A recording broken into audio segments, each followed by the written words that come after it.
Hello, and welcome to RIME Entertainment Showcase with your hosts, Rita and Mel.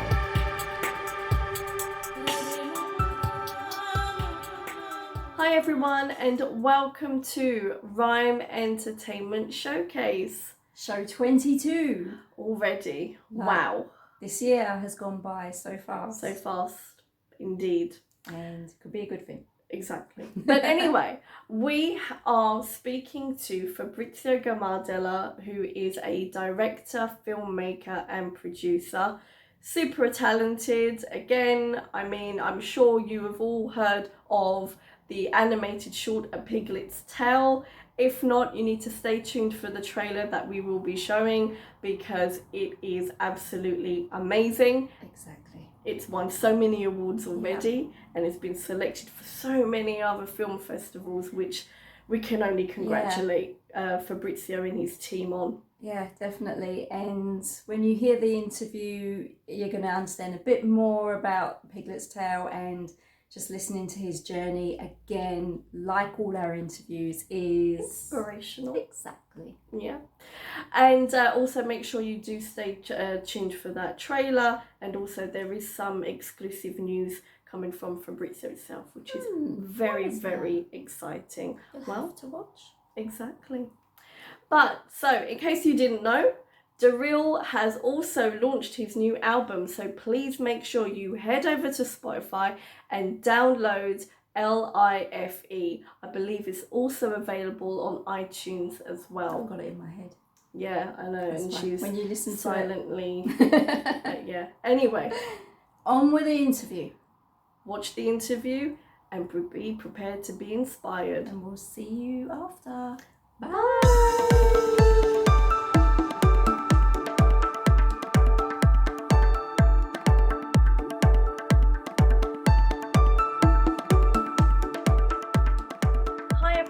And welcome to RIME Entertainment Showcase. Today we are talking to Fabrizio Gammardella, who is a filmmaker, director, producer, and just super talented. Welcome to the show, Fabrizio. Thank you so much. You're welcome. So tell us about your journey. When did you decide to pursue a career in film, and how did it progress? Well, it's kind of crazy because I got to be honest with you. I got a background in law, to be fair. So when I was in Italy many years ago, I graduated in law. I got a bachelor's degrees in law, and I wasn't really, at the time, many years ago, I wasn't really thinking to pursue this kind of career. I was just, passionate about movies. I really love to talk about movies with friends. I was into Japanese comics books. So it was more a passion. I wasn't really putting too much faith into that kind of career, especially because, in the south of Italy, many years ago, after the financial crisis, there was really no way to make money off of this kind of, career as a director or a video editor. It was just a dream. So it all happened because in 2015, for a number of reasons, I decided to move to the UK, and basically big things started to happen after I moved to the UK. Well, since I was in Italy, when I was in Italy, not really, to be honest. I used to run a company in Italy, where I worked as a director, producer, but it was really tough because, it was kind of a niche work. There wasn't really a way to make a living off it. Yeah. Right, okay. So when you said when you came to the UK, things changed. So how did that transition happen where you realised actually is the area I actually want to pursue a career in? What actually happened to make that decision? Many reasons. So many different things happened when I decided to move to the UK. So first of all, my sisters moved to the UK before me, a couple of years before me. Mm-hmm. So what happened in 2015, my mother and my girlfriend, they decided to pay a visit to my sister. So they went over to to my sister in Milton Keynes at the time. And when they came back, they kind of tried to talk me into making this trip to the UK. I wasn't really the type of guy who loved to travel, maybe to kind of, let's say, leave his comfort zone. I was kind of, trying to keep things rolling in Italy, even though I knew that was really, really tough. Some sort of breakthrough was really, really hard in Italy. So they did manage to convince me. I went to Milton Keynes. I stayed there for a couple of weeks, and then I decided to give it a go, give it a shot. And I moved to London, but it took me, let's say, a couple of years before I could actually manage to put together a nice portfolio of clients and really start to basically work in this field professionally, properly, making money, making even good money, because in London, it's a really good job. I mean, at least it was before, the world went crazy. Yeah. But yeah, it was really good. But it took me, let's say, a couple of years, 2 or 3 years before I could really, really manage to make the dream come true, actually. Brilliant. What was it like, obviously, being in Italy, you're in your comfort zone, and then making that change to London? And I know that can be scary. How was it? What was it like for you? Yeah, that was crazy. So first of all, I made my mind up literally in a couple of weeks, literally. So after 30 years in Italy, I'd been to the United States, before moving to London in 2011, but it was kind of, a month and a half. You don't really feel, you kind of feel homesick after a month, but you still know that you're going to go back to your country. Yeah. In that case, it's completely different, because I was trying to stay in the UK. So I thought, okay, it's not going to be a month. It's going to be a year, maybe a year and a half. So you really need to focus on something, because otherwise you're not going to be able to make it. I mean, it's not going to be, you won't be able to find a way to make your dream come true. It's not going to happen. Yeah. It was really, really scary and uncomfortable. And also at the time, probably you don't know about this, but in Italy, the school system is kind of defective when it comes to languages. So we don't really speak languages. So when I moved to the UK the first time in 2015, I didn't speak the language literally at all. I couldn't even hire a camp. I mean, that was madness. I couldn't understand anything. I could get the gist of it, but it wasn't enough. I mean, definitely wasn't enough to pursue a career in the UK. I mean, so, at the beginning it was really, really tough. It was really tough to find a place. I slept on an inflexible mattress for 6 months in a shared apartment, no tenants agreement at all. I mean, in Harsden, I don't know if you're familiar with the area, but it's close to Stonebridge. It's close to Stonebridge Park. I mean, let's say not the nicest area in London. It's an understatement, but then I moved to Harsden again, and then St John's Wood, and then Deptford, Greenwich, Lewisham. It's a bit of a journey. Definitely, yeah. But look at your resilience now. I mean, you've learned so much from that, and it's made you who you are today. So excellent stuff there. Okay. So just moving into your inspiration. So kind of, how did you develop that inspiration with film and, going into that sort of area of work? How did you kind of build on that, and also what inspired you to go in that direction fully? So basically, as I said, I've always been really, into Japanese movies and animation and comic books, all the kind of things. I literally grew up reading hundreds and hundreds of comic books from Japan. They're called mangas. So I was, I really was dreaming of being able to put together an animation short film.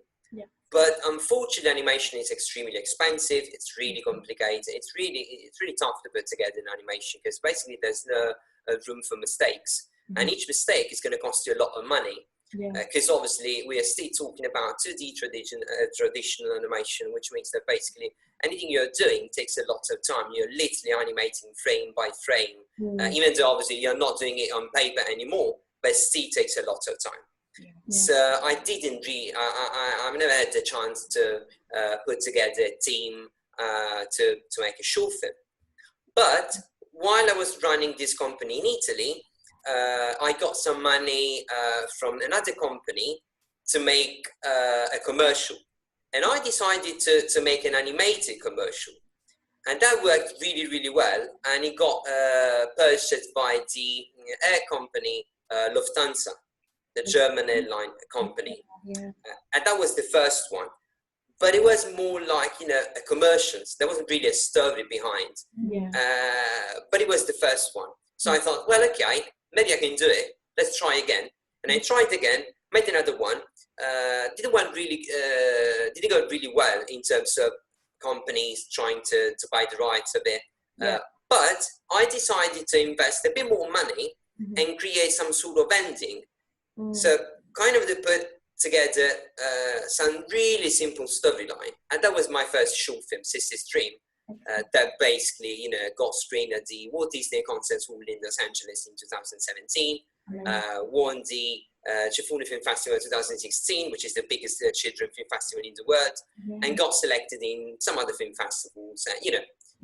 That's basically how everything started, Amazing. That's excellent. Yeah. I mean, obviously, doing the commercial obviously gave you that confidence and the ability to try it out, see how it works for you, and then obviously getting these awards. That's really great. So tell us about your current animated short, A Piglet's Tale.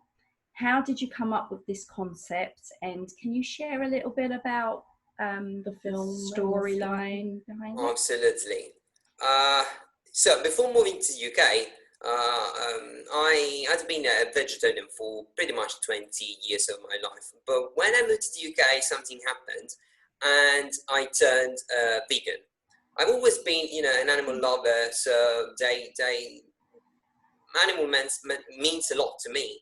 So I thought, I don't know when, but it's going to happen. I'm going to make something. I'm going to make a short film completely revolving around a kid who's capable of turning into some kind of animal.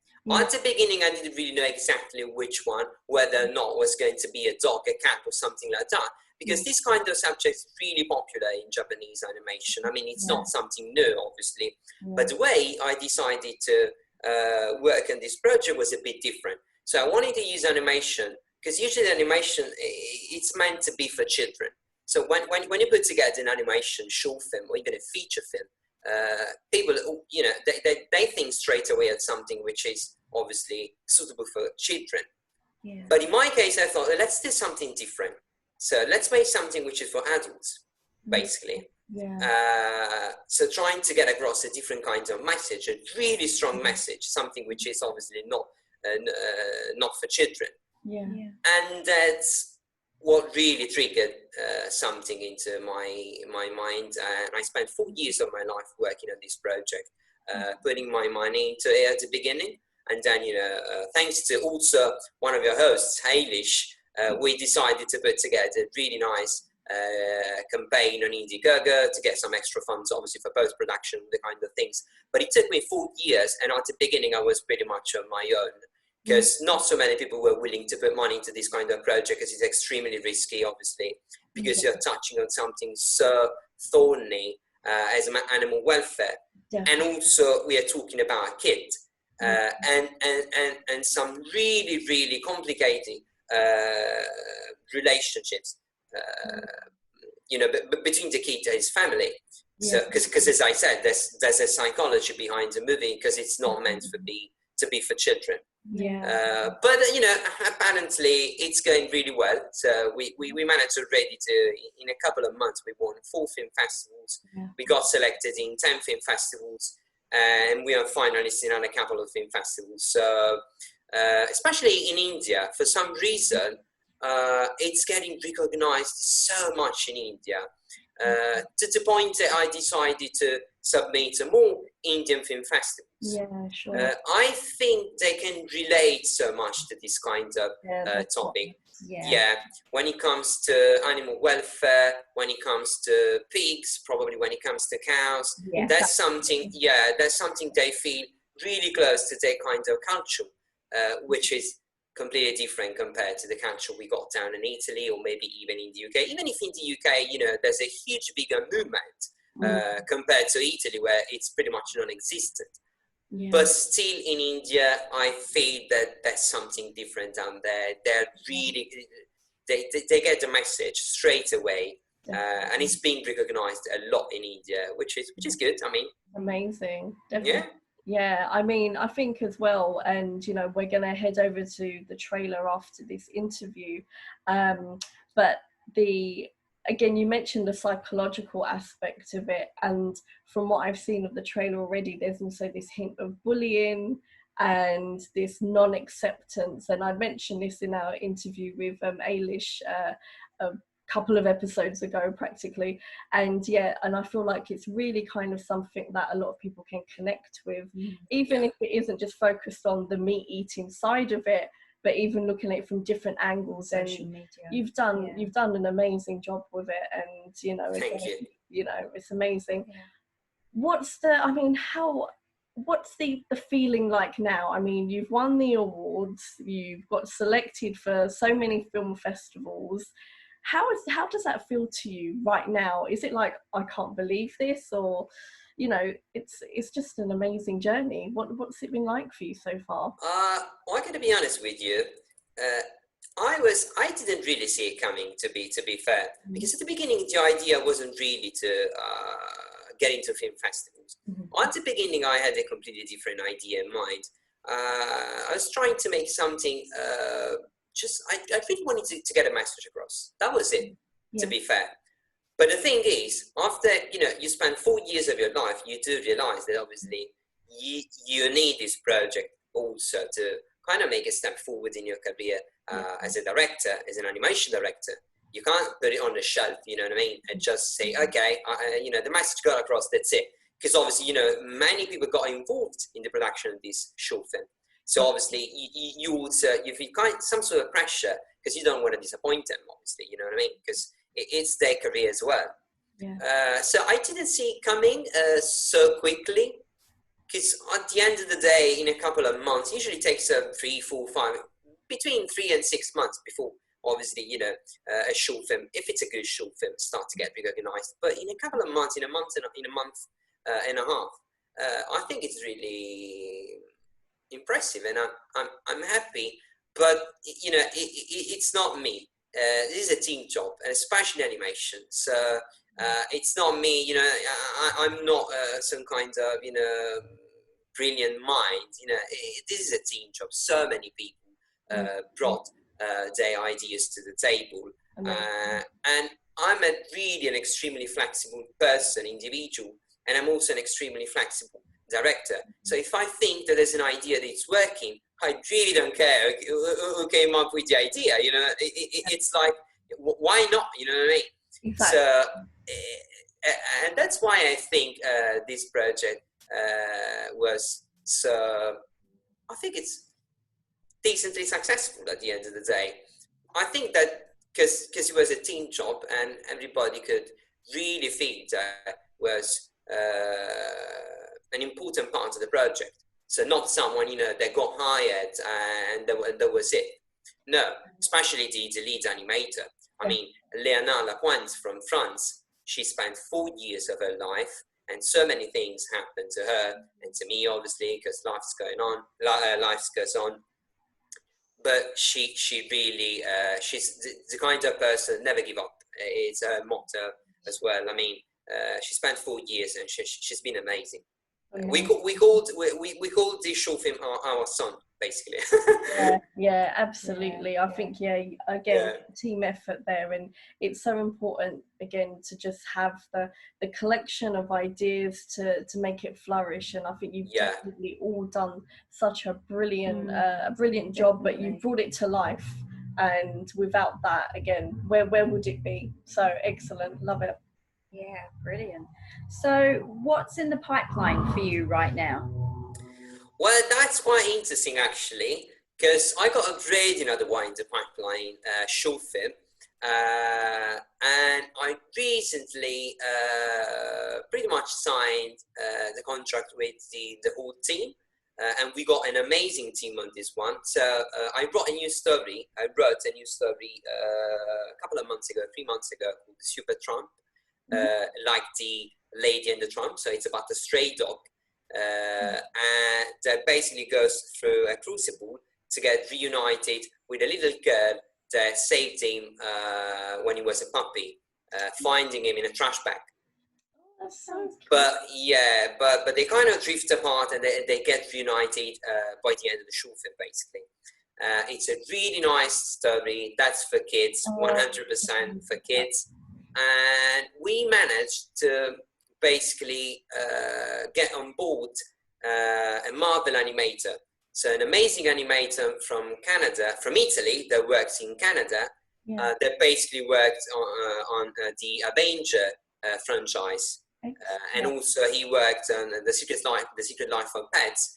And he also worked as animator on Spider-Man Into the Spider-Verse. So basically, it's, you know, an amazing professional.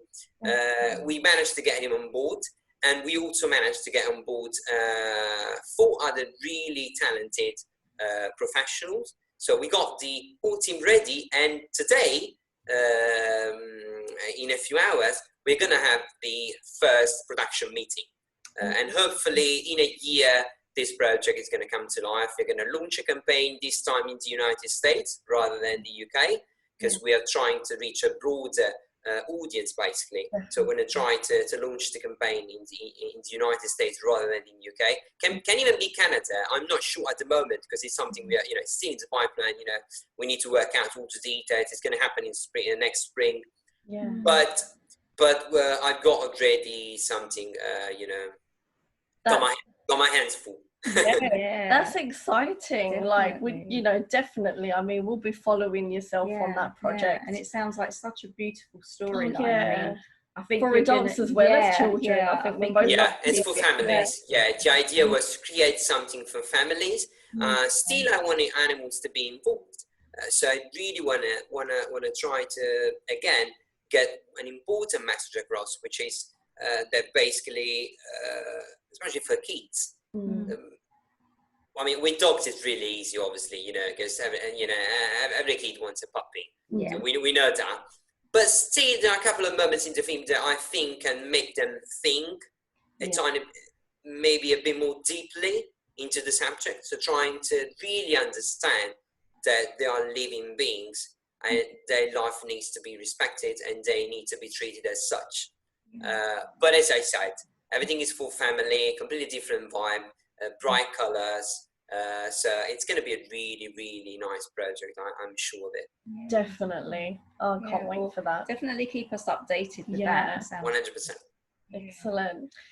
So, I mean, so many things are going on. Like you said, you're gonna get really busy now. Success from A Piglet's Tale, and then your next upcoming project. You know, when you're thinking about the tips and you know, bits of advice that you could offer to others that want to get into, you know, again, whether it's animated shorts or whether it's to direct or just become a filmmaker, what 3 tips would you offer to those particular individuals? I think the first one would be don't really focus too much on the final goal, because sometimes it might be too stressful. So I think you should be doing something just because you really enjoy doing something. If you do that, well, something is going to happen sooner or later. But if you think every day, you know, you're trying to think every day, how can I do it? I mean, I want to win that. I want to get into that film festival. I think then nothing is going to happen. You're just going to stress yourself out. You know, you waste energy. So my idea, my main tip would be try to stay positive as much as you can. Don't never surround yourself with negative people. Just, I mean, don't do that. Yeah. If something is not working, it is better to say straight away, say, okay, you know what I think? You are an amazing professional, but I don't think we can work together. Yeah. Good. You know, we're still friends, but this is not gonna work. Yeah. So we need to do something because we feel alike. We need to do something because we enjoy doing something. But I mean, just try to say, I mean, low stress. It's just my mantra, to be honest. So so I think that obviously, you know, you really need to not give up. Never give up. Because I mean, you're gonna get so many literally slumped at your face. Yeah. You can't really be, you know, too worried about not finding right people, or maybe, you know, not having enough money. I think you should always try to do what you do because you love doing it. Yeah. And you know, 100% something is gonna, no rush. I think they should, because people, I mean, sometimes they think, oh my god, I'm 30, I'm 35, but I know that guy is 25 and he already shot his first feature film. I mean, it doesn't matter. My favorite director started directing movies when he was 50. Yeah, exactly. You know what I mean? Yeah. I mean, Yeah. and he's been doing that for the past 20 years, and he's one of the most, especially in Japan, but also in Europe, you know, accomplished director probably ever in Japan, after, you know, big names like Akira Kurosawa. But still, he started to direct when he was 50. Exactly. It's I mean, there's just the point rushing. I mean, just take your time. I mean, you know what I mean? And the thing is also, when the time is right, the time is right. We can't put Yeah. a label on it. And again, we can't compare ourselves. So I absolutely love that. What you Yeah. just said, just nailed it. Yeah. Yeah, definitely. And I think we can relate because with RIME as well, you know, it's taken us years. We started off as a magazine before we were actually doing these shows, and we love it, you know, talking to, you know, special guests like yourself. It's inspiring to us, and we're sharing that inspiration. So, you know, your advice there really, we can relate to as well. We definitely can relate. So, yeah. Yeah. I think that was a message to us as well. Yeah. Thank you. I'm really glad to hear that. No, because, you know, I mean, I think everybody sooner or later bumps into the you know, negative person. So there's only one way, I think, to learn something, and unfortunately, in this case, it's learning it the hard way. But once you do that, you know, you can start behaving and you can start doing things a different way, and maybe that way it's going to work out for you. So, you know, I did run into many negative people, really, especially in the first couple of years when I was in London. But, you know, I think it's life. I'm not the first, not the last. So, you know, Yeah. it happens to everybody.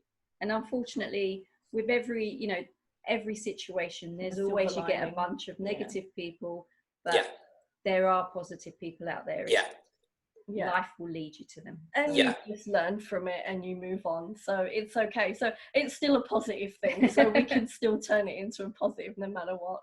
Oh, thanks so I much. do believe that 100%. Yeah. So this is your moment now, Fabrizio.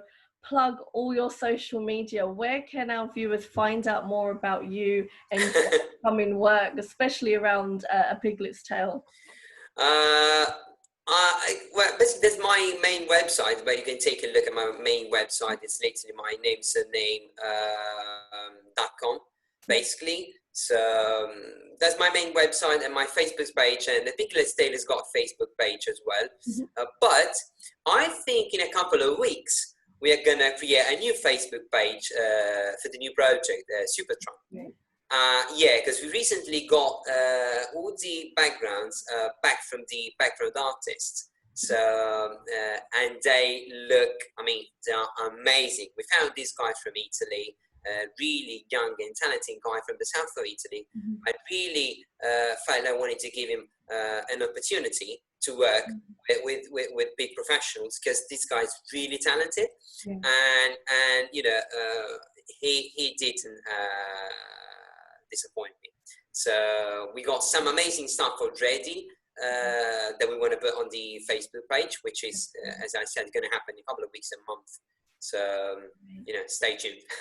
Definitely. That's amazing. Thank you so much, Fabrizio. It's been such a great time to have a chat and have a conversation. I know we've met once previously on a film festival panel, and it's just been a pleasure to have you on the show. Yeah. And again, so viewers out there, definitely, get in touch with Fabrizio, follow on the Facebook pages. All of this is going to be listed below, and definitely stay tuned for the trailer to A Piglet's Tale. Yeah. Thank you again, Fabrizio. It's been a pleasure. Yeah, thanks to you. Thanks for having me on. It was my pleasure. Excellent. Take care. Take care.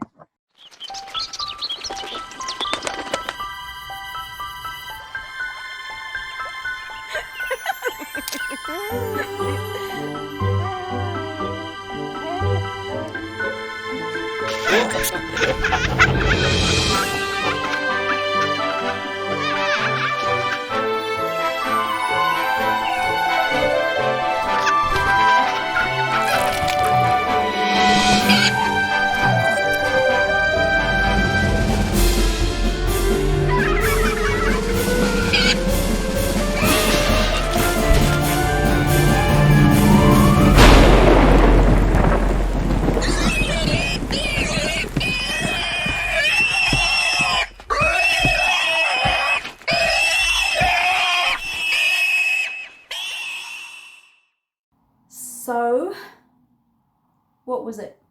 Inspirational? Yeah. Awesome? Yeah. Cool? Amazing? All of the above? Yeah, it was. Absolutely. Were you excited by the exclusive news? Yeah, that's We going to be cannot wait. big stuff. Huge. And we will keep you updated on that. Absolutely. Be prepared to hear more about this exciting project that will be happening with Fabrizio and the team. Yeah. So we're really, really excited to announce more news when that comes up. Okay. Sure. Yeah. But yes, again, you've looked at the trailer or watched the trailer, and like we said, A Piglet's Tale, so much meaning in the trailer alone. So imagine when you watch the actual short, how much meaning and what the amazing message that is going forth into the world. Yeah. And we just say, support Fabrizio in his work. He's doing amazing work. Him and his team, gosh, I can't speak. It's all right. Are doing amazing work, trying to get some great messages out to you all. So messages from the heart. Yeah, so check out his website, check out his social media page, and do what follow, you can to back him and follow his projects. Be part of such an amazing positive message. Definitely. But yes, so again, of course, December is upcoming. We're going to have more exciting stuff, of course. Yes.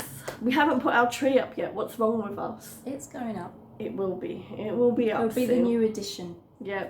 Ready for December, for sure. Now I've put a deadline on this. Okay. Right, so we're not going to keep talking anymore now. I think you guys need to head over to Spotify, and don't forget, I'm saying I can't talk today. But anyway, don't forget to download the Reels album, LIFE, also known as Life. But head over to Spotify. The details are below. Do not forget to, other than download, but don't forget to follow us as well, and follow Fabrizio and like his pages. But you can get us on Instagram at RIME Entertainment Official. I nearly forgot our handle. Wow, she did a Rita. I know. And also we've got at sisters_in_rhyme. And how do we spell rhyme? RIME. Anyway, That's totally out of sync. Don't worry. Right, enjoy the tune for the rest of the credits, and we will see you in December. Bye. L-I-F to the E-E. L-I-F to the E-E. L-I-F to the E-E. L-I-F F to the E, E. L-I-F to the E. I wish that it could be so stress-free. L-I-F to the E. Does anybody out there want to trade with me? Yeah. L-I-F to the E. I wish that it could be so stress-free. L-I-F to the E. Is anybody out there getting played like me? When I think about life, yo, it's so deep. So bitter, so sweet, unique. That's why we need the master's hand to lead us, guide us, help us understand why so much pain and misery, why so much greed and poverty, why so much bondage, no liberty, why it feels like we're in a penitentiary. L-I-F to the